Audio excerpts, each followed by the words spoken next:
Good morning, student. This is 10th video on chapter second, Principle of Management. ये 10वां video है second chapter पर principle of management पर। इसके पहले हम लोग 8th वीडियो और 9th वीडियो में फ्यूल्स के प्रिंसिपल ऑफ मैनेजमेंट को स्टार्ट कर चुके हैं। हम लोग जानते हैं कि फ्यूल 14 प्रिंसिपल ऑफ मैनेजमेंट दिए हैं, तो उसको हम लोग 8 वीडियो में दो principle division of work and authority responsibility पर बात किए, उस पर बेस हम लोग के स्टडी भी डिस्कस किए। और 9th वीडियो में हम लोग third discipline and unity of command पर बात किए, उसके बारे में भी हम लोग के स्टडी डिस्कस कर चुके। अब हम लोग इस वीडियो में फिफ्थ और six principle given by Henri Fayol के बारे में हम लोग डिस्कस करेंगे। तो हम जो सेंटेंस दिए थे दादू इज सो सिक्योर, उसमें दादू के बारे में हम लोग 8 वीडियो और 9th वीडियो में बात कर चुके हैं। 8 वीडियो में DA अर्थात division of work and authority responsibility पर बात कर चुके। नेक्स्ट 9th वीडियो में हम लोग D अर्थात डिसिप्लिन के ऊपर बात कर चुके। U फॉर यूनिटी पर हम लोग बात कर चुके। अब इस वीडियो में हम लोग इज के ऊपर बात करेंगे। इज आई फॉर इनिशिएटिव के ऊपर हम लोग बात करेंगे। तो आई फॉर इनिशिएटिव, तो फिफ्थ प्रिंसिपल क्या है? According to Fayol, workers should be encourage to develop and carry out their plan for improvement. मतलब वर्कर को हमको क्या करना चाहिए? इनकरेज करना चाहिए कि अपना प्लान डेवलप करे for the improvement of the organisation.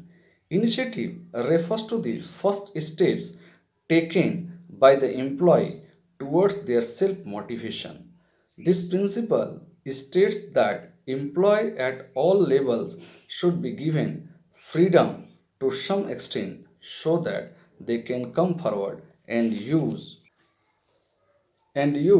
their skill to achieve expected goal. It is worthy mentioning that while applying the principle of initiative, the established practice of the enterprises should not be bypassed.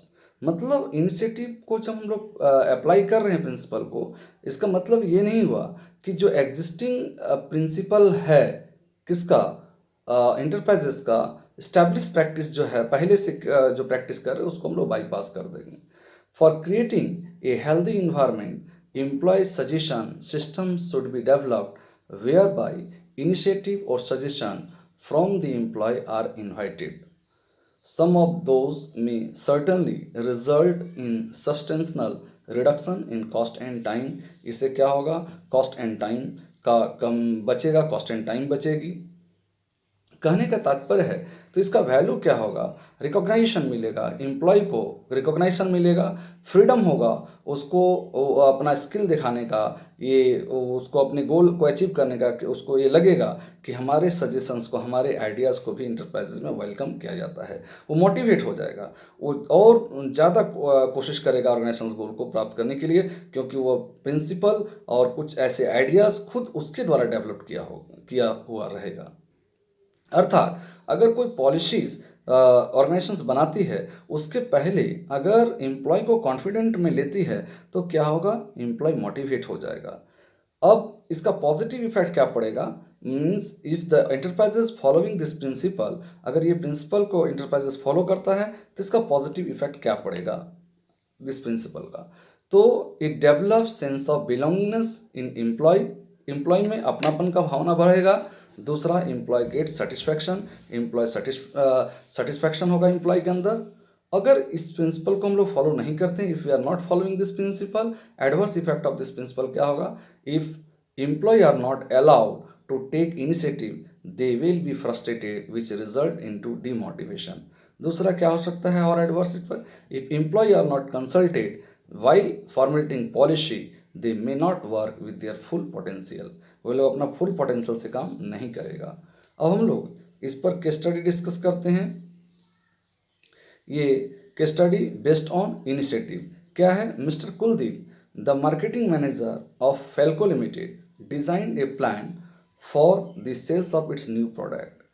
He had not consulted his subordinate and chalked out the plan on his own. He never welcomed the suggestion and idea of other employees. Hence, the employee did not contribute wholeheartedly in the execution of the plan. तो पहला क्या question है, which principle of Fayol is violated here, दूसरा what does it states, दूसरा क्या ये principal बोल रहा है। तो हम लोग फिफ्थ प्रिंसिपल मतलब इनिशिएटिव के ऊपर बात कर चुके हैं, आई के ऊपर बात कर चुके हैं, तो आई फॉर इनिशिएटिव। अब हम लोग next sixth principal that is scalar chain के ऊपर बात करेंगे। तो अब हम लोग बात करेंगे स्केलर चेन के ऊपर। स्केलर चेन क्या होता है? According to Fayol, scalar chain organization should have a chain of authority and communication that run from top to bottom and should be followed by manager and the subordinates को follow करना है, top to bottom follow करना है। Scalar chain मतलब एक head होगा और उसके सब हेड्स होंगे। This scalar chain refer to the normal formal line of authority from highest rank to the lowest rank. The principle of scalar chain suggests that there should be a clear line of authority from top to bottom, linking superior and subordinate at all levels. All levels पर link होगा किसके किसके बीच में? Superior end subordinate के बीच में। यहाँ पर हम इसको आराम से देख सकते हैं। इस डायग्राम में हम लोग देख रहे हैं कि ओ है, ओ यहाँ पर हेड ऑफ द डिपार्टमेंट है, इसके दो हेड ऑफ द है, इसके दो भाग हैं, दो भागों में ये सबऑर्डिनेट एंड सुपेरियर का रिलेशनशिप हम लोग आराम से देख पा रहे हैं इस डायग्राम में। अब हम लोग क्या करेंगे, in normal circumstance the scalar chain serve a chain of command as well as communication. In normal circumstances, the formal communication is required to be made by following this chain.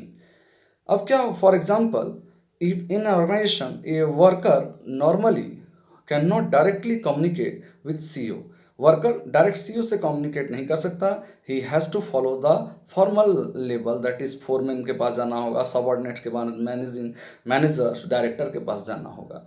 In this figure, इस figure में हम लोग क्या देख रहे हैं, in this figure the head O head है, O head है, has two line of authority under him.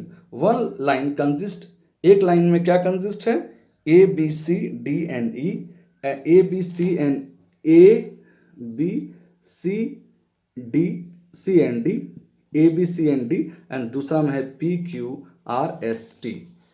फिर now suppose D has to communicate, D को कम्युनिकेशन करना है विथ एस, तो एस से कम्युनिकेशन करना है डी को, एस से कम्युनिकेशन अगर करना है डी को, एस से कम्युनिकेशन करना है तो डायरेक्ट कम्युनिकेशन कर सकता है। और इस कम्युनिकेशन को हम लोग क्या बोलते हैं, गैंग प्लैंक बोलते हैं। इसको हम लोग क्या बोलेंगे, गैंग प्लैंक बोलेंगे, गैंग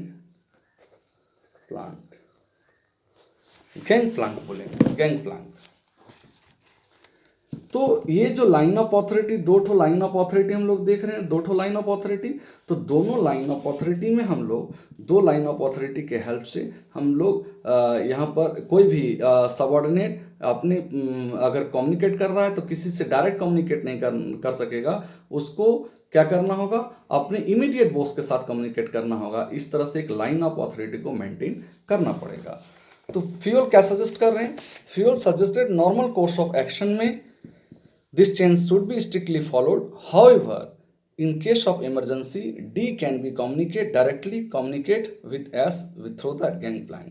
Gangplank, अब क्वेश्चन आता है कभी कभी, gangplank क्या है, तो gangplank is the shortest route in the scalar chain which allow employee at the same level, अगर same level में employee होगा, they communicate to each other. It should be ensure that gangplank does not become a normal practice में नहीं होगा। And what is positive effect of this principle?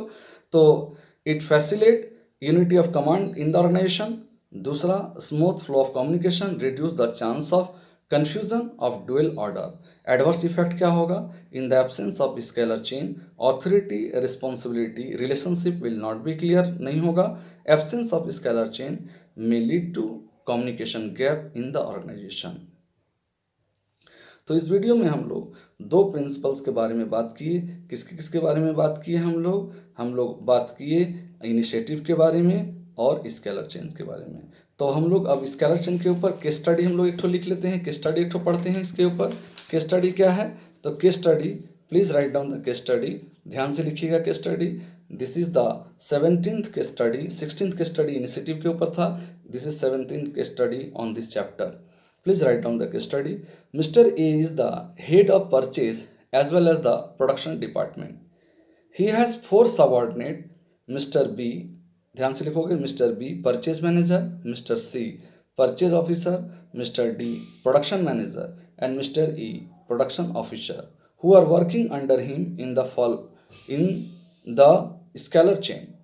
During the course of production, Mr. E gets the crucial information about the likely increase in the price of raw material. He passes this urgent information to Mr. C so that Mr. C can purchase raw material accordingly. Instead of following the long route of scalar chain, Mr. E directly passes the informations to Mr. C by constructing gang plan. पहला question, has mister E took a right action, and second question, what is scalar chain, and third one, what is a gang plan. तो इसको बार बार थोड़ा देखना है, revision करना है, ठीक है। अब हम लोग 10th वीडियो तक में हम लोग फ्यूल्स के 6th प्रिंसिपल तक डिस्कस कर चुके हैं। आने वाले वीडियो में बाकी जो और 8 प्रिंसिपल हैं उसके बारे में डिस्कस करेंगे। तो थोड़ा सा रिवीजन करो, ध्यान से देखो वीडियो को। धन्यवाद।